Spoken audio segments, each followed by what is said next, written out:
first off, most of these are from this company here, Blade, which is owned by Horizon Hobby, right? And you'll see copies of these drones, especially this little guy here, the new inducted fan model. One of the benefits of getting a proper hobby grade one is that you're going to get an awesome manual, right? It's in many different languages. It not only teaches you how to fly, but it has a full parts list breakdown, and every component on all these helicopters you can buy and replace very easily at any reputable hobby store or online.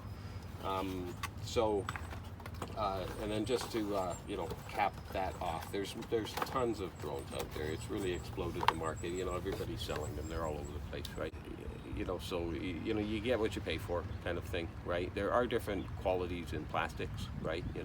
But if you can't get parts for something, it's really going to be disposable if you crash it and break it, right? So what I'm going to show you today, though, is how not to do that. These babies here in the back are full collective pitch models. Okay, this one's pretty advanced.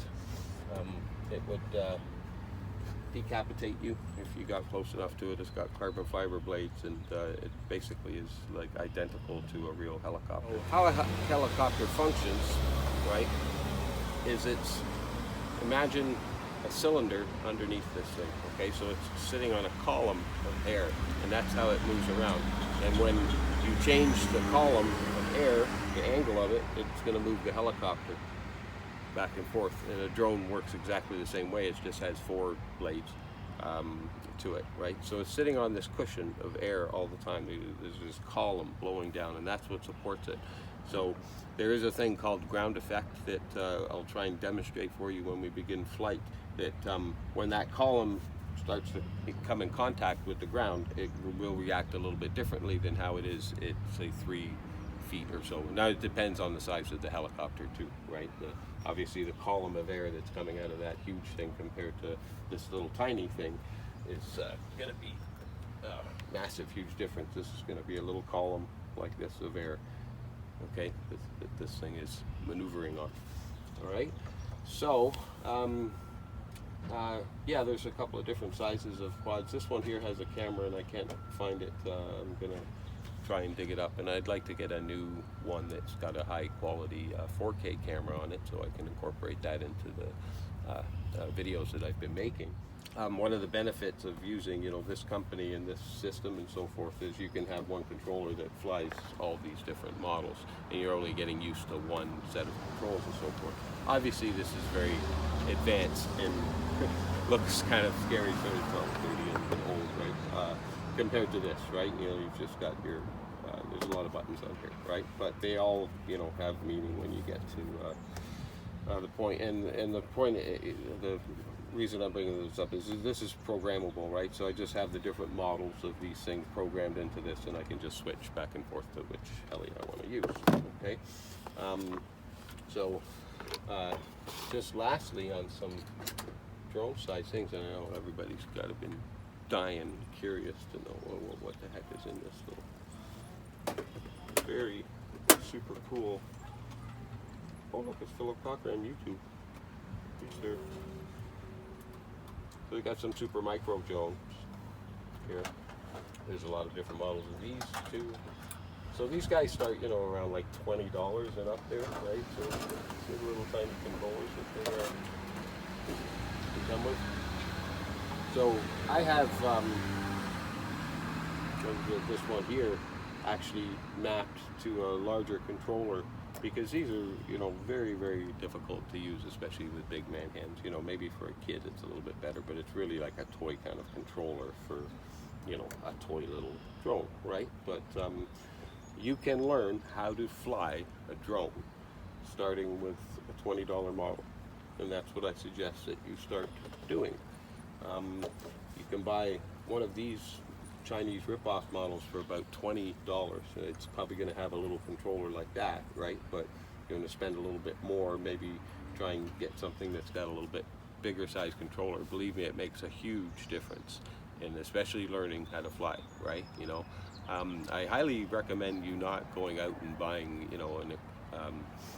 especially if you're a YouTuber, okay, and you're a filmmaker and you have no, really good RC experience, right? If you've got some on-ground experience with trucks and cars and stuff like that, that's going to help.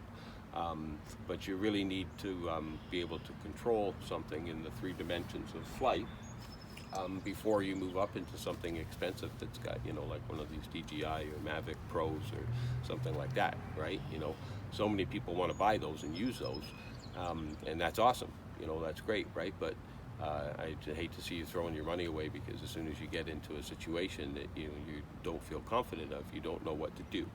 Okay. Well, one last thing about drone purchase, and this is almost an automatic too these days, is that the LEDs on them,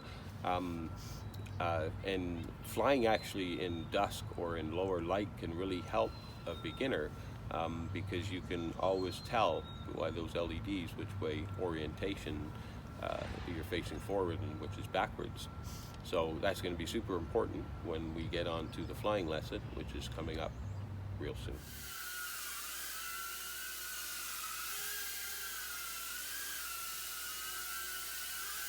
Hey, welcome to the Cockram channel. I'm going to show you today how to fly drones, or quadcopters as they should properly be called. But as you see on this box, it says both.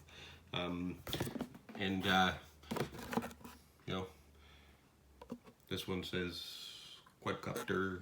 This one says quadcopter. So I don't really care what you call it. It doesn't really matter. But I hate to see people buy these things and crash them. So I highly recommend you start off with a couple small ones like I'm going to show you today, and learn how to fly, and then move up into a little bit bigger one. If you're a YouTuber that's interested in incorporating drone footage into your videos, that's awesome. But you can't rely on all the automated features that these things have. You need to still learn how to control the thing, at least basically, basic movements and stuff like that. You don't have to be a racer. And that's what I'm going to show you today, just the basic from off the ground stuff. We're going to learn how to crawl, walk, and then run. So stick around, and I hope you enjoyed the show today. It's going to be a lot of fun. Okay, so orientation. It's all about that. You need to really keep this thing in the direction pointed away from you, so the back of the drone is towards you. You can't kind of start flying with it sideways or with it pointed backwards, because your controls will be backwards. Okay, so the reason for that is that we want this orientation to be how our controller is. So when I press this forward, the drone's going to go forward. When I press it left, right, back. So just how this stick works in our hand, that's how we want this thing to be sitting. All right. So number one, they always turn on the controller first, so it's sending a signal. And then secondly, and this is very important, that the drone is on a flat level surface, because that's where its GPS sensor and gyro are going to know what is flat and level and safe. So I've already inserted the battery, and I'm just going to plug it in now.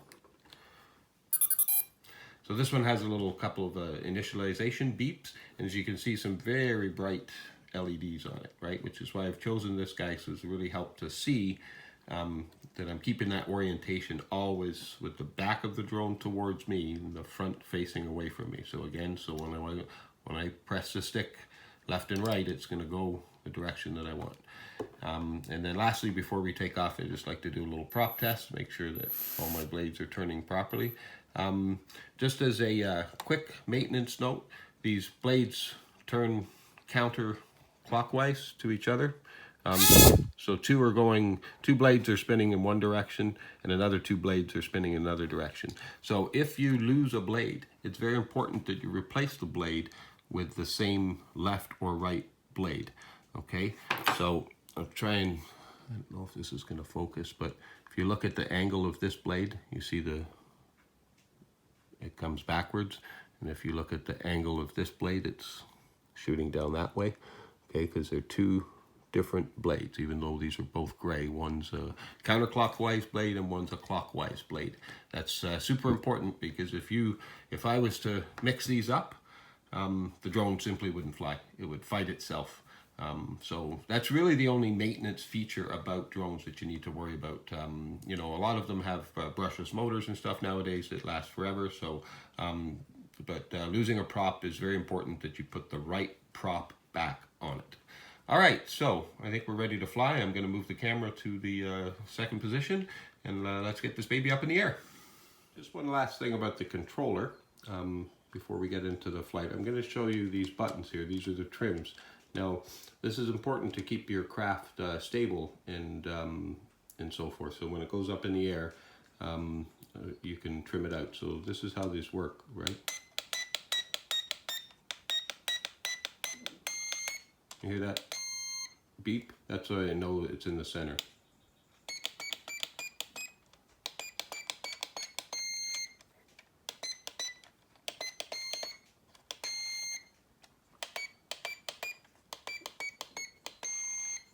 There you go. I just set all 4 trims in the center. So, you know, there's going to be better instructions, written instructions in your manual about how to do that, right? There's a, what else? That's about it for the controller. There's also, you can change the mode by clicking that down. And then I think this one here is the binding for it. It's got those instructions written down on the back of how to bind your craft. So that's how I'm able to use this one radio with a whole bunch of different drones, as I'm able to bind it with different models, right? Okay, so let's try this out. This guy's pretty sensitive, so bear with me as I kind of get the orientation down a little bit.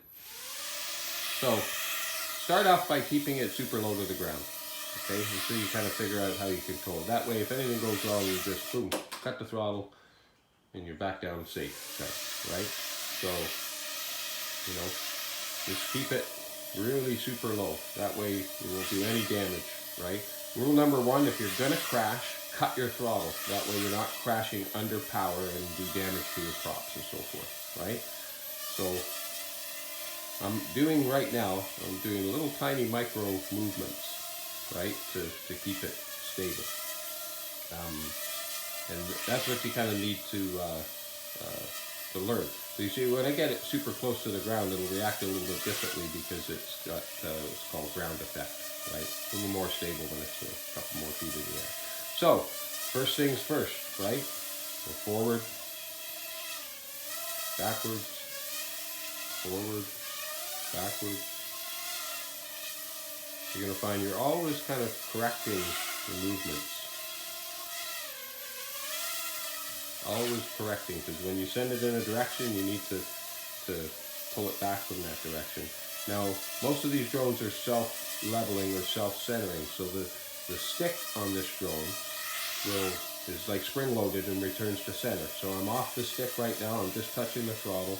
You see it's basically stable. A little bit forward, a little bit back there. I'm just barely moving the stick. They're just tiny, tiny movements.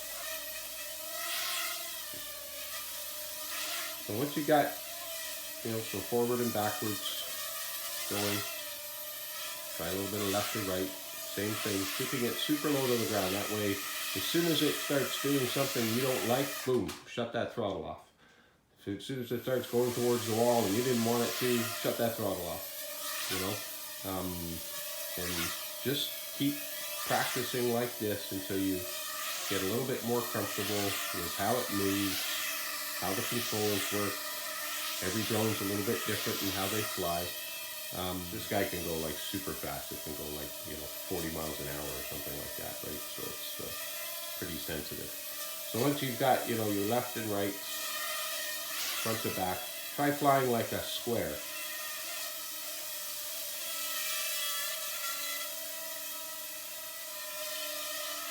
Okay, just switch to the smaller model because it's a little bit smoother for indoor flight. So, back to our orientation. So again, forward, back, left, right, forward, back, left and right. So once you've got your basic movements down, you feel that you got a little bit more confidence, you can bring it a little bit higher into the air. And you're going to try flying flying a square. Okay, pick 4 corners.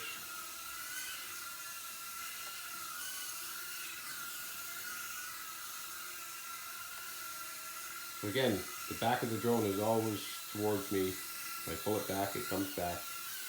Okay, so again, once you've got a little bit more confidence in your controls, you start trying a few other things, right?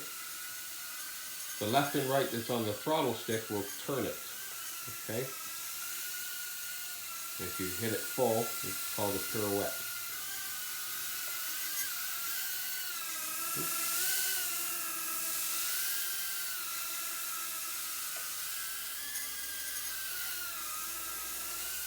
Okay, try a few pirouettes.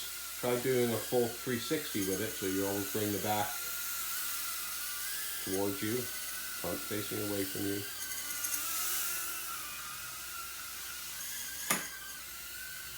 And it's going to give you a feel of how to turn the craft.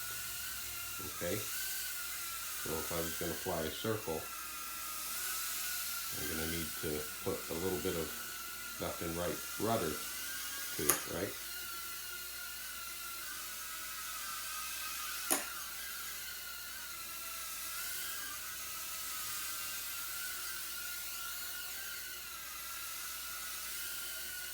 So once you feel confident with pirouetting and how to orient the craft with the rudder, then you can start kind of, you know, exploring your space a little bit more. And, you know, you almost kind of don't need to know how to turn a helicopter because it just goes forward and back, right? But it flies way more efficiently if you learn to turn it. And you can go much quicker. So, to tell you the truth, I think learning with the first-person view is would probably be pretty easy because you always know which way you're pointing with your head, but you still have to know how to fly this way to be a good flyer. So that was the battery kicking out. So I think that's probably enough. We'll put it up in the air one more time. Okay, so just a quick recap, right? Always make sure that you're flat and level when you plug your craft in. Always make sure that it's always pointed away from you, or the back of the craft is facing you, so you keep your orientation. Start off with baby steps, people. Baby steps, you know, this is crawling, right? And then when you get up to being able to pirouetting and turning and stuff like that, that's kind of like walking. And then when you can start to fly the full circle and stuff, then you're going to be able to control your craft in whatever circumstance you get it in. So I just want to help everybody, you know, and have some fun with these things and not crash them and stuff like that. This model here is kind of cool. It's you know, latest greatest is a ducted fan. It's a little bit quieter. And it's like super safe to fly. You know, I run it right into my guitars there. I wouldn't really have a problem with this, right? No. So I just got it in my hand, right? And watch, I'll just throw it up in here.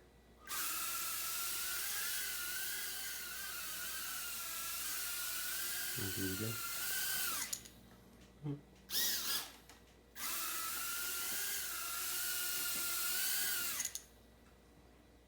It's that easy. It's a cute little guy. You can pick up one of these guys for like $20, $30. Not the blade model, but the knockoffs there of them, right? So, yeah, you know, keep it low to the ground. Fly that cross pattern. Work on your turning and your pirouettes, right? Then work on flying a circle. And by the time you do that, you'll be able to fly pretty much in any conditions and so forth. And when you get into a little bit of trouble, you'll know what to do and not crash. So have a great day, guys. Thanks for watching the show, and we'll see you real soon.